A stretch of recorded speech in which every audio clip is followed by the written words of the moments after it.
შალვა ალავერდაშვილი, სასტუმროების და რესტორნების ფედერაციის დამფუძნებელი.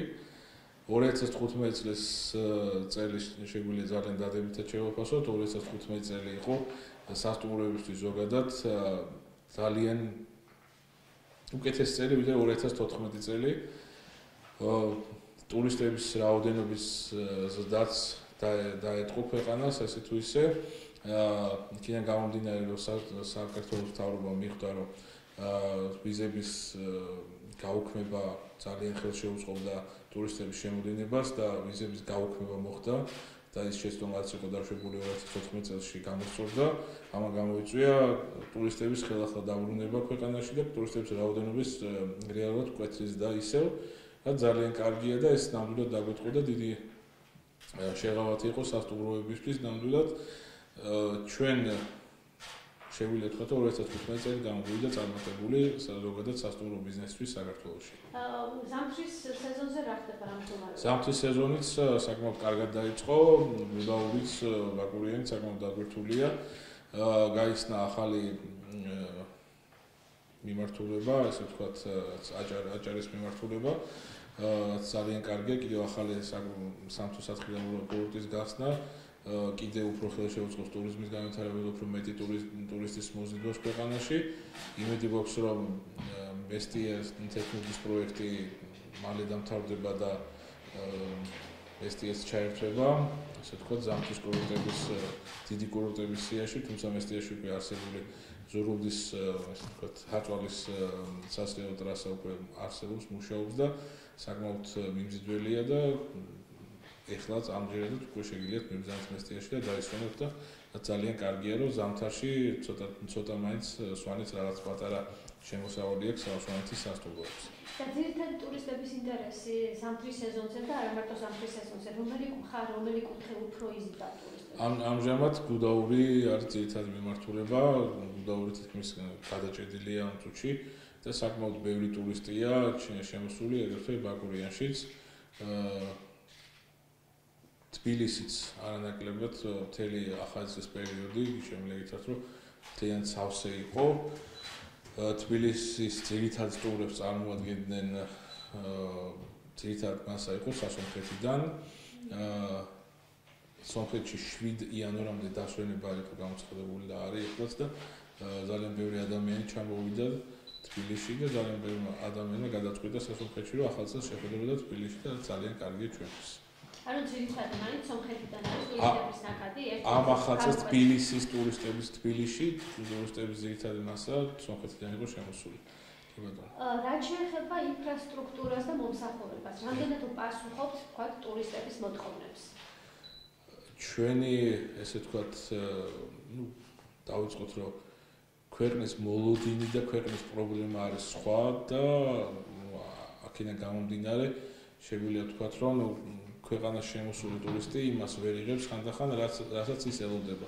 ეს თვითონ, ასე ვთქვათ, ქვეყნის პრობლემა ძირითადად ეს არის პრობლემა სტანდარტიზაციის, რაც ქვეყანას არ გააჩნია და იმედი გვაქვს ამასთან დაკავშირებით მუშაობა დაიწყება.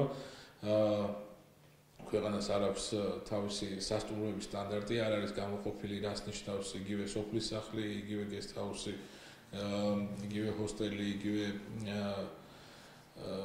მოტელი, თვითონ სასტუმროც კი, როგორც ესეთი, არ ვიცით ზუსტად რა არის კანონმდებლობის მიხედვით, არ არის ზუსტი განმარტება ბალნეოლოგიური კურორტების, ბალნეოლოგიური კურორტების მიმართულებით რაღაც საგანსახადო შეღავათები არსებობს, თუმცა ესეც ბუნდოვნად არის ძალიან გაწერილი საგანსახადო სისტემაში და ძალიან ბევრი ერიდება ამ შეღავათების გამოყენებას, იმიტომ რომ შემოდავების საშუალება ყოველთვის აქვს საგანსახადო კოდექსის მიხედვით შემოწმებულ მხარეს. ამიტომ ძალიან ბევრი ადამიანები დღესაც კი ერიდებიან ამ შეღავათების გამოყენებას, იმიტომ რომ ეს არ არის ზუსტად გაწერილი და იგივე სტანდარტები, რაც ქვეყანას არ გააჩნია, ამის მიხედვით ნებისმიერ ადამიანს შეუძლია გააკეთოს ნებისმიერი ტიპის სასტუმრო, ან guest house-ზე დააწეროს, რაც თვითონ მოესურვება, ან შეუძლია დააწეროს თავისუფლად, მაქვს 5 ვარსკვლავიანი სასტუმრო. ამ ადამიანს ესე ჯერა, რომ აქვს 5 ვარსკვლავიანი სასტუმრო, უნდა რომ თავის სახლი იგივე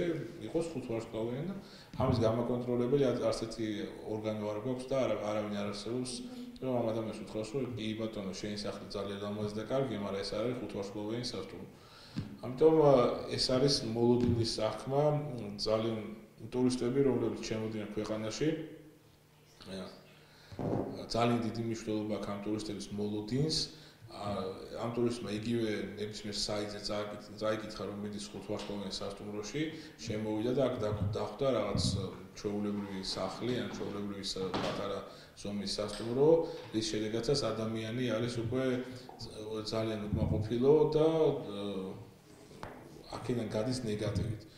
ამის დარეგულირების თემა ქვეყანაში აუცილებელია ჩვენი აზრით, იმიტომ რომ მოლოდინიდან გამომდინარე, იგივენაირად როგორც არის დარეგულირებული ევროპის რამდენიმე ქვეყანაში ეს ხდება საგანასახადო კოდექსიდან გამომდინარე, როდესაც რაც უფრო დაბალია სასტუმროების სტანდარტის დონე, ვით უფრო ნაკლებ გადასახადს იხდის.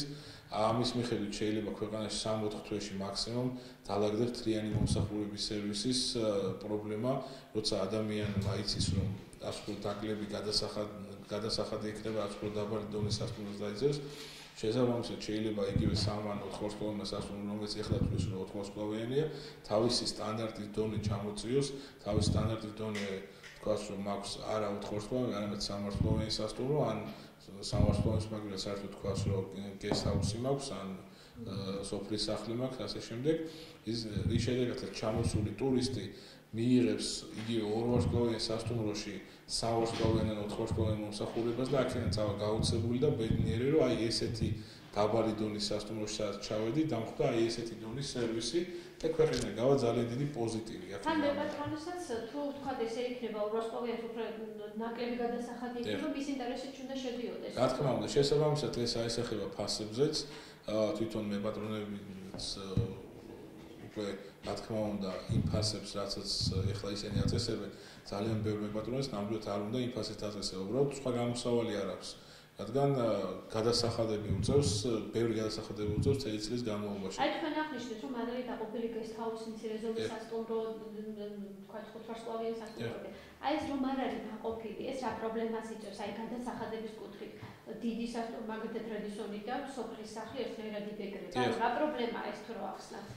პირველ რიგში პრობლემა იმაში მდებარეობს, რომ ჩვენ ვართ მთაგორიანი ქვეყანა და ამ მთაგორიან ქვეყანაში გვაქვს სეზონები, რაც არის ჩვენთვის ყველაზე მიმზიდველი ხდის საქართველოს, მაგრამ ამ სეზონებიდან გამომდინარე სასტუმროები მუშაობენ მაქსიმუმ 3 ან 4 თვე, შეიძლება 4 თვეც უკვე გადაჭარბებული იყოს და დანარჩენი პერიოდი სასტუმროებს გაჩერებულია და არ მუშაობს.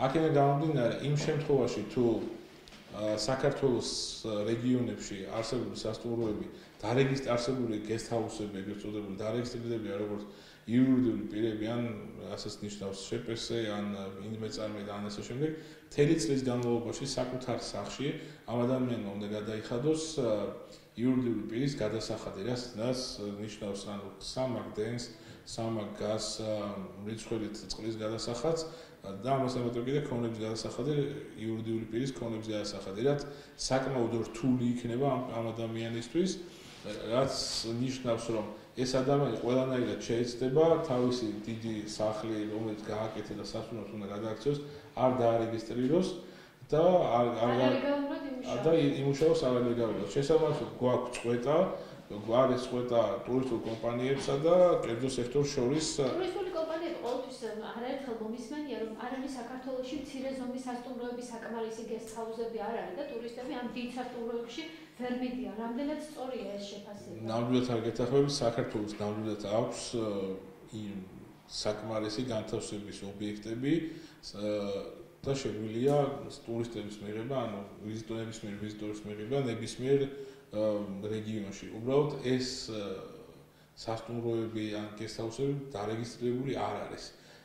იმ მიზეზის გამო, რაც აქამდე აღნიშნე, ეს ხალხი დარეგისტრირდეს ფიზიკურად 2 თვის გამო და 1 შეკვეთის გამო, მთელი დანარჩენი 10 თვე უნდა იხადოს გადასახადის საკუთარი მოხმარებისთვის სამაგი ფასად. შესაბამისად, ეს ადამიანი არ რეგისტრირდება და ცდილობს იმუშაოს, ეს თქო, თავისი ახლობლების და თავისი მეგობრების ხარჯზე და იმუშაოს არალეგალურად, ეგრეთ წოდებულად.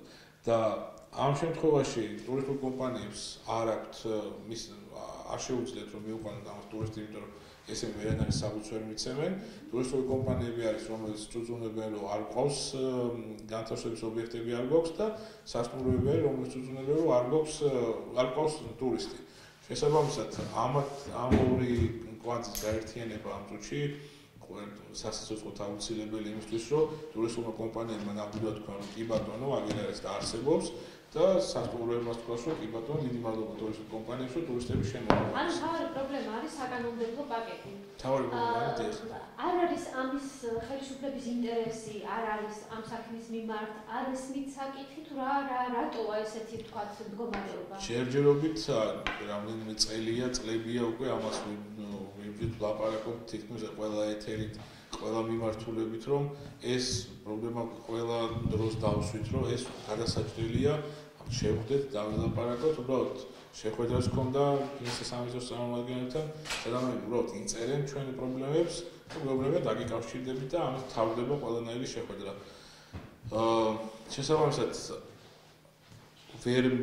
ვერ ვითარდება რეგიონებში იგივე გადავალეხო შემდეგ საკითხზე, ეს არის ეკოტურიზმის განვითარება, რაც საქართველოსთვის ერთ-ერთი ღირსშესანიშნაობა შეიძლება ჩაითვალოს სოფლის მეურნეობაზე. ბევრს ვლაპარაკობთ, რომ ძალიან კარგი გვაქვს საქართველოს, ძალიან კარგი გვაქვს სოფლის მეურნეობაში, ტურისტს ძალიან მოწონს უცხოელებს ჩამოვიდნენ, თავის ხელით მოწყვიტონ, თვითონ თავის ხელით გაიკეთონ საჭმელი, თავის ხელით ბიომეურნეობას შეეხონ, იქ მიწიდანვე მოყვანილი ბაღში ბოსტნეულის მიირთვან და ასე შემდეგ. ეს ყველაფერი და სოფლის სახლების განვითარება, ნატურალური პროდუქტის მირთვა ძალიან ევროპაში ძალიან პოპულარულია და საკმაოდ ძვირს და საკმაოდ მაღალ ფასიანი სეგმენტია, ძალიან ესეთი დიდარი ხალხი ჩამოდის, რომელსაც უნდა ამის შეგრძნება, ამის შეხება და ასე შემდეგ. უბრალოდ საქართველოში ამის განვითარება ჯერჯერობით ვერ ხდება იგივე კანონმდებლობის ბაზიდან გამომდინარე. რა პრობლემაა?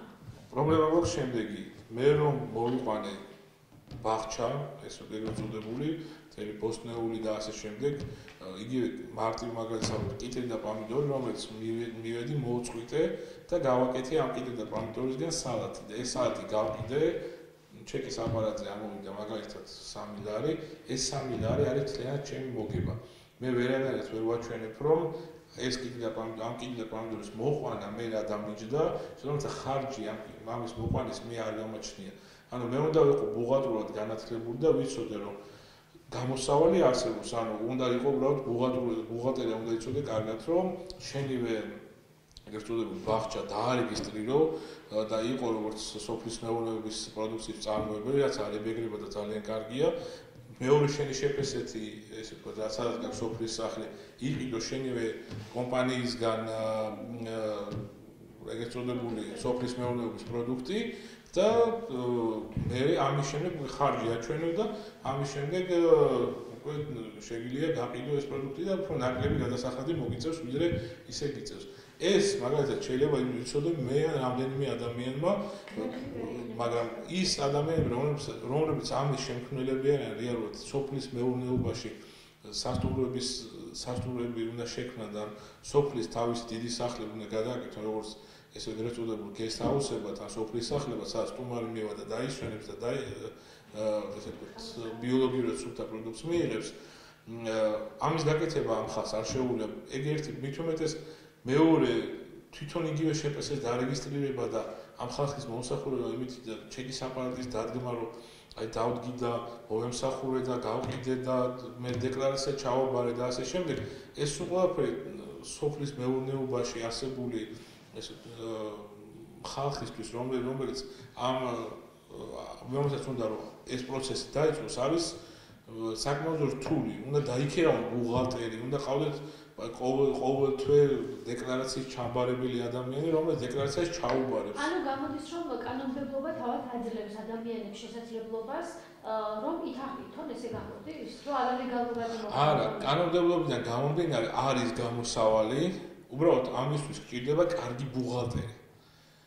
კარგი ბუღალტერი უნდა ყავდეს სოფელში, კარგი ერთი, მეორე უნდა დარეგისტრირდეს სწორედ, მესამე უნდა მოიყვანო კარგი პროდუქცია, ანუ სოფლის მეურნეობის კარგი ფერმერიც უნდა იყო, მეოთხე უნდა იყო კარგი გამყიდველიც ამ პროდუქციის და მეხუთე უნდა იყოს სასტუმრო სპეციალისტიც, რომ ეს ყველაფერი სინთეზი ერთად გააკეთო და კარგი სოფლის სახლი შექმნა, სადაც ჩამოვიდა უცხოელი ტურისტი და ის ნახა ის, რაც ამ ადამიანს რეალურად აინტერესებს, თავისი ხელით მივიდა და მოწყვიტა საზამთრო მაგალითად და საზამთრო დაჭრა და იქვე შეჭამა, ეს არის ამ ტურისტების ბედნიერება, ამაში გადაიხდის ფულს.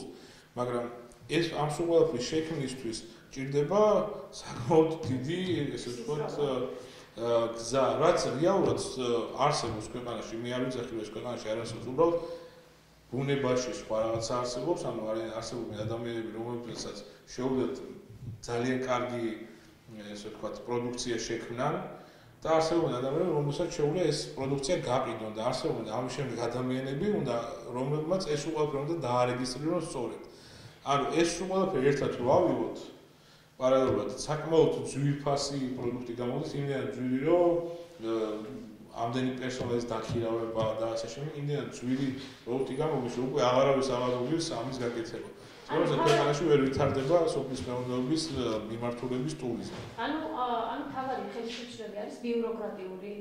თავარი ხელშემშლელი არის არასწორი საგასახელო სისტემა. და რა პროცესის სწორი საგასახელო სისტემა უბრალოდ იმდენად არის ჩახლართული. ანუ ჩვეულებრივი მოკვდავი ადამიანისთვის, რომელსაც აქვს სოფელში სახლი და ეს ამ პროექტის გაკეთება უნდა, ამისკენ გაიხედავს და შეხედავს, რომ ეს ყველაფერი უნდა გააკეთოს, აღარაფერი აღარ უნდა. და შესაბამისად, ამიტომაც არის მაღალი ფასადი, რომელიც ყველა პრობლემას ქმნის. და რაც შეეხება პერსპექტივას, რას ხედავს გამოსავალს თქვენ, აი ამ დროს შეხვედრები გქონდათ, ყველა მოგისმინათ, მაგრამ დამთავრდა ეს ყველაფერი მხოლოდ შეხვედრით. რას ფიქრობთ ან საკანონმდებლო ინიციატივის მომზადებას თქვენ ხომ არ ფიქრობთ ან პარლამენტში, რა გამოსავალს ხედავთ? შარშენ აგვისტოში ჩვენი მხრიდან დავიწყეთ მუშაობა იმაზე, რომ ჩვენ სტანდარტების წერა დავიწყეთ, ვაკეთებდით ესე ვთქვათ ქვეყანაში, გვინდოდა ჩვენი სტანდარტების შემოღება, რაღაცა დონეზე მაინც უარსებულიყო, რაც ვარ გავარსკვლავიანების სისტემა, მაგრამ მაშინ მეკითხეს, რომ ეს ტყუილად აკეთებთ და ეს არის მცდარი და ამას არანაირი შედეგი თქვენთან არ მოყვება, იმიტომ რომ ქვეყანა არ აპირებს სტანდარტის შემოღებას სასტუმროებიდან გამომდინარე, იმიტომ რომ ეს დააფრთხობს ინვესტორს. ეგეთი პირობა გქონდა, რაც ჩვენი აზრით პირიქით უფრო საზიანოა იგივე ინვესტორისთვის, როცა ინვესტორმა იცის, რომ არსებობს მინიმალური რაღაც guidebook, ესე ვთქვათ, წიგნი, რის მიხედვითაც უნდა გააკეთოს სასტუმრო, რაც უნდა არსებობს მინიმალური დონის, ესე ვთქვათ, სტანდარტები მაინც, რომ შემდგომში, როცა ეს დრო დადგება და როდესმე ხო დადგება საქართველოში ეს დრო ახლა ევროპასთან გაერთიანების შემდეგ, ნამდვილად დადგება ეს დრო, როდესაც ქვეყანა მოექცევა რაღაცა სტანდარტებში. ამ დროის დადგომის შემდეგ ამ ადამიანს და ამ ინვესტორს არ მოუწევს თავისივე გაკეთებული რაღაცა გესტაუჩის ან სახლის დაანგრევა და გადაკეთება ისევ ხელახლა და მორგება იმ სტანდარტები, რომელსაც ევროპა მოითხოვს შემდეგ და რომელსაც ევროპაში გაერთიანება ნელ-ნელა მოითხოვს. ამიტომ ეს პირიქით ეს ავნებს ინვესტორისთვის მაგალითს მოგიყვანთ, უფრო ადვილია პანდუსი გააკეთოს, ვიდრე კიბე, ანუ ფინანსურად უფრო იაფიჯდება პანდუსის გაკეთება, მაგალითად, ვიდრე კიბის გაკეთება. უბრალოდ ან შეიძლება სტანდარტის ერთ-ერთი პირობა პანდუსი. ერთ-ერთი მარტივი მაგალითი მოგიყვანეთ ახლა, როდესაც ფინანსურად არანაირი განსხვავება არ არის დანახარჯ შორის პანდუს გააკეთებ და კიბეს გააკეთებ. შეიძლება პანდუსი უფრო იაფი დაგიჯდეს, ვიდრე კიბე დაგიჯდება. როდ ამ ადამიანმა უნდა იცოდეს, რომ აქ ჭირდება პანდუსი და არა ყველგან ესე ვთქვათ კიბეები. და არანაირი დიდ დანახარჯებთან ან დიდ რაღაც თემებთან ეს მიგმული არ არის. ეს არის იმ ხალხს მაინც გავუკეთოთ თემა, იმ ადამიანს მაინც მიწეს სწორი მიმართულება, ვინც ეხლა იწყებს ამ ბიზნესში შესვლას და ვინც ეხლა იწყებს სასტუმროების კეთებას ქვეყანაში.